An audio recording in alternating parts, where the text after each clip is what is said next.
Hello friends, in this video we will discuss about the gagging, its causes, history and examination of patients with complaint of gagging. So gagging is an involuntary contraction of the muscles of the palate or pharynx that results in retching. It is a stimulated protective reflex response to prevent material from entering the mouth or oropharynx. The gagging stimuli may be physical, auditory, visual, olfactory, or psychologically mediated, and the muscular contractions provoked may result in vomiting. Now, coming to the physiology of this gag reflex. So, after the initial stimulus, gagging is mediated in the brain by a number of cranial centers. The trigeminal, glossopharyngeal, and vagus nerves transmit tactile sensory impulses, that is, afferent impulses, from receptors around the tongue, mouth, and oropharynx to the brain, and in the brain, the center is medulla oblongata. The afferent control of gagging and vomiting is relayed from the brain to the muscles of the oropharynx, tongue, and upper gastrointestinal tract via the trigeminal, facial, vagus, and hypoglossal nerves to the stomach and diaphragm. And this gives rise to the spasmodic and uncoordinated muscle movements.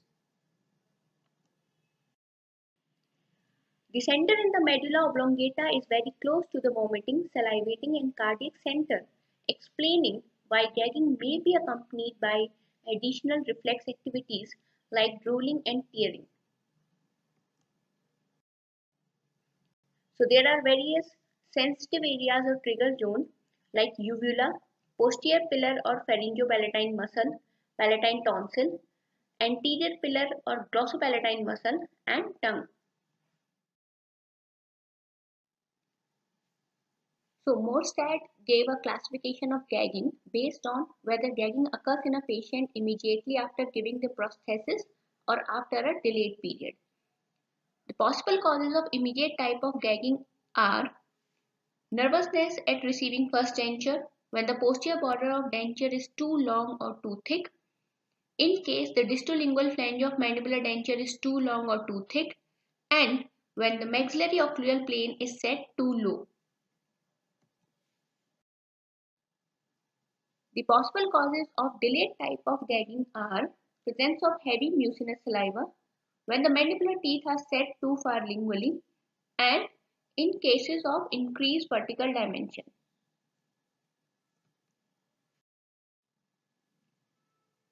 So gagging is often considered to have a multifactorial etiology.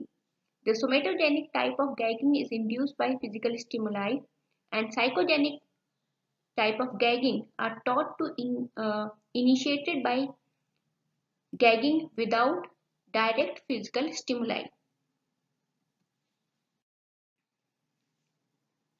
So etiology includes presence of various local and systemic disorders, various chronic conditions like deviated septum, nasal polyps or sinusitis, chronic problems of gastrointestinal tract, alcoholism, chronic gastritis, medications that cause nausea as a side effect, various anatomic factors, physical factors such as anatomic abnormalities and oropharyngeal sensitivities, then psychological factors like stress, phobia, alcoholism. According to Bartlett, the psychosomatic reaction may be active or passive. An active reaction is due to factors that currently have some functional purpose in the patient's life situation, and a passive reaction is the result for various reasons, the causes of which are no longer functionally important. Then there are physiological factors like presence of extraoral stimuli, various visual, auditory, or olfactory stimuli. Then presence of intraoral factors like presence of dental prosthesis or performance of any dental procedure. And then there are iatrogenic factors such as rough or careless technique and temperature extremes of instruments. So coming to the diagnosis and treatment planning,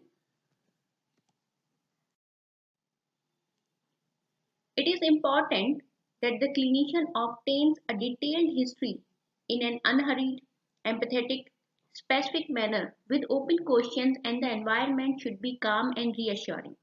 The patient confidence will be developed when a patient perceives that the clinician takes the gagging problem seriously. This questioning is essential to ensure that the clinician is aware of the possible limits to future examination and treatment. Coming to the clinical examination, so a ball burnisher can be used. The ball-ended burnisher is slowly moved back along the palate or the mandibular alveolus to check the gag reflex.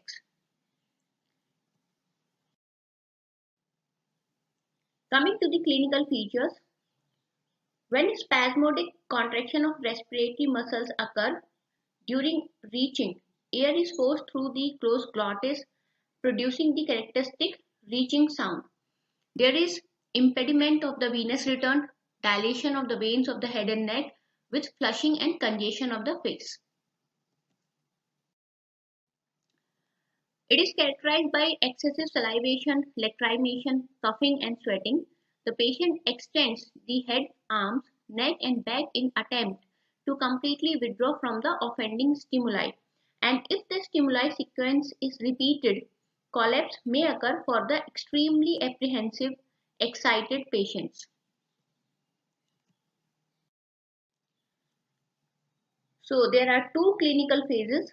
Acute phase is characterized by the initial gagging episode and the repeated unsuccessful attempts to wear the denture. During this phase, it is usually only the denture that induces the gagging. The chronic phase is characterized by an increase in the intensity of the gagging as well as by an increase in the number of objects, situations, or procedures which may induce the reflex. So to summarize, first we need to identify the initiating event. Whether the gagging is due to choking associated with swallowing of impression material, or it is due to a panic attack provoked by difficulty in removing a new prosthesis, or it is associated with a non-dental event such as drowning or suffocation. Then we need to ascertain the triggers to gagging, like presence of tactile stimuli during examination, radiographs or impressions, gustatory stimuli like taste of impression material, olfactory stimuli like smell of surgery, visual stimuli like presence of white coats or dental chairs, or auditory stimuli like sound of handpiece. Then a detailed dental history and expectations of patients should be recorded, like how was the previous treatment being performed? Has the preventive strategy been employed during the previous treatment? Or if the patient is willing or suitable for restoration of teeth, and what are patient's motivations. And we need to record the associated clinical features like presence of panic attacks or fainting or mood changes or other features associated with gagging. So in the next video, we will discuss about the different treatment options for management of gagging. If you like this video, then please share it with your friends and subscribe to our channel. And in the end, thank you for watching.